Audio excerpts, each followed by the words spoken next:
আসসালামু আলাইকুম এভরিওয়ান, আশা করি সবাই ভালো আছেন। আমি একটা প্রবলেম ফেস করতেছি আমার মোটরসাইকেলে। আর যে প্রবলেমটা ফেস করতেছি এটা যদি আমি একটু দেখাইতে হয় তাহলে আমি একটু রেয়ার ক্যামেরায় যাই।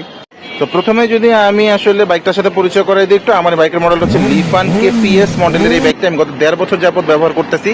আমি একটা প্রবলেম ফেস করতেছি আমার মিটারে। আমি যদি একটু জুম করে আপনাদেরকে আমার মিটারের প্রবলেমটা দেখাই। এই যে আমার মিটারে এখানে একটা দাগ, মোটা কালো দাগ, চিকন থেকে মোটা হয়েছে। এই দাগটা আমি আসলে যতই মুছামুছি করতেছি, যাই দিয়ে মুছতেছি, যে কাপড় দিয়ে মুছি আর হচ্ছে আঙুল দিয়ে মুছি, যাই দিয়ে মুছতেছি, কোনোভাবেই আমি এই দাগটা রিমুভ করতে পারতেছি না। দাগটা পুরো মোটা হয়ে এখানে দেখা যেতেছে কালো একটা দাগ। তো এই দাগটা রিমুভ করার কোনো বুদ্ধি থাকলে কমেন্টে বুদ্ধি দিয়ে আমরা সাহায্য করেন। আর সবাইরে আগাম থ্যাংক ইউ বুদ্ধি দেওয়ার জন্য। এখন কিভাবে যে এই দাগটা আমি আসলে রিমুভ করবো আমি কোনোভাবেই এটা আসলে বুঝতে পারতেছি না। তেলের লিটার 131 টাকা, চিন্তা করতে পারেন বিষয়টা। এখানে একটা দাগ পড়ে গেল।